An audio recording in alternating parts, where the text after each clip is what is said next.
अल्हम्दुलिल्लाहि रब्बिल आलमीन अस्सलातु वस्सलामु अलैका या रसूलल्लाह। फिश्क, नफाक और खुदा फरामोशी।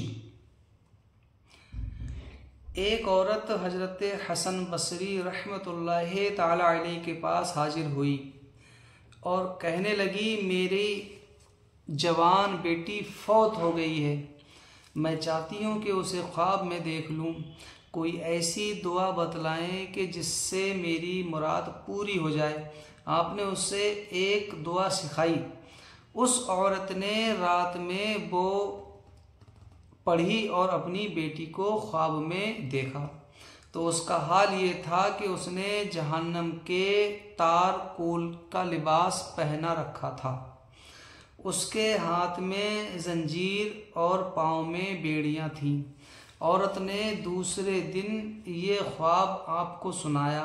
आप निहायती मग़मूम हुए। कुछ अरसे बाद हज़रत हसन बसरी रहमतुल्लाहि ताला अलैहि ने उस लड़की को जन्नत में देखा। उसके सर पर ताज था।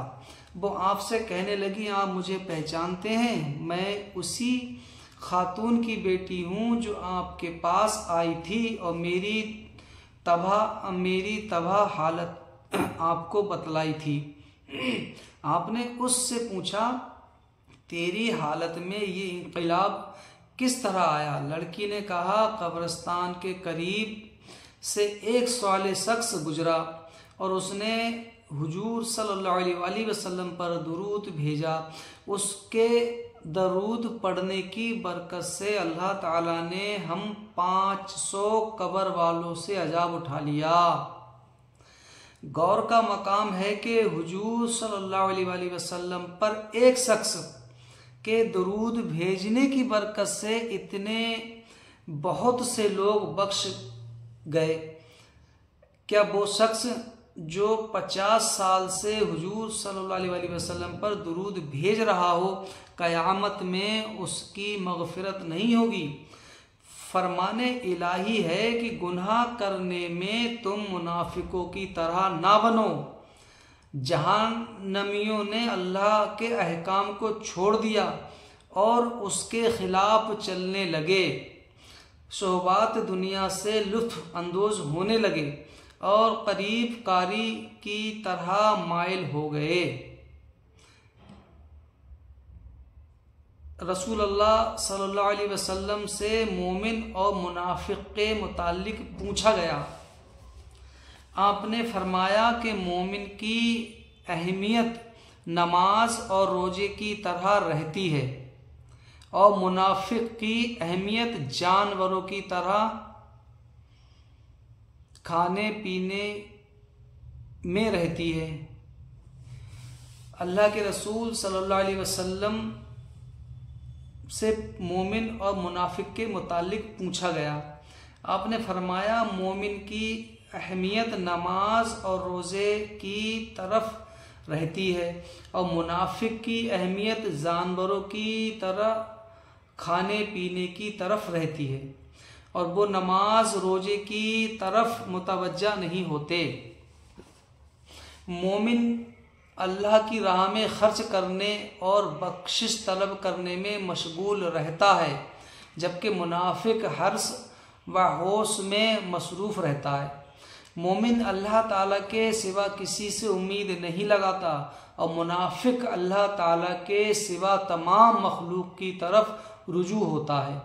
मोमिन दीन को माल से मकदूम समझता है और मुनाफिक दिल को दीन पर तरजीह देता है। मोमिन अल्लाह के सिवा किसी से नहीं डरता और मुनाफिक अल्लाह के सिवा हर चीज़ से डरता है। मोमिन नेकी करता है और अल्लाह की बारगाह में रोता रहता है। मुनाफिक गुनाह करता है और खुश होता है। मोमिन खलूत व तन्हाई को पसंद करता है। मुनाफिक भीड़ भाड़ और मेल झोल को पसंद करता है। मोमिन बोलता है और फसल की बर्बादी से डरता है और मुनाफिक फसल उजाड़ देने के बाद काटने की तमन्ना रखता है। मोमिन दीन की तदबीर के साथ अच्छाइयों का हुक्म देता है, बुराइयों से रोकता है और इस्लाह करता है। मुनाफिक अपनी हैबत और सपूत के लिए फितना व फिसाद बर्पा करता है और नेकियों से रोकता और बुराइयों का हुक्म देता है। अल्लाह ताला का इरशाद है कि मुनाफिक मर्द और औरतें एक दूसरे में से हैं, नेकी से रोकते और बुराइयों का हुक्म देते हैं और अपने हाथों को बंद करते हैं। उन्होंने अल्लाह को भुला दिया और अल्लाह ने उन्हें भुला दिया। बिलाशुबा मुनाफिक फाशिक है।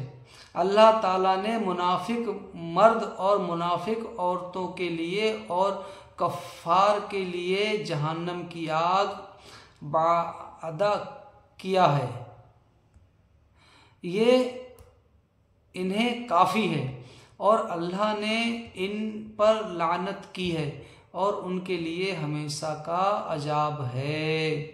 एक और जगह उनके बारे में इस तरह इरशाद फरमाया, बेशक अल्लाह ताला तमाम मुनाफिकों को और काफिरों को जहन्नम में जमा करने वाला है, यानी अगर वो अपने कुफ्र और निफाक पर मर जाएं।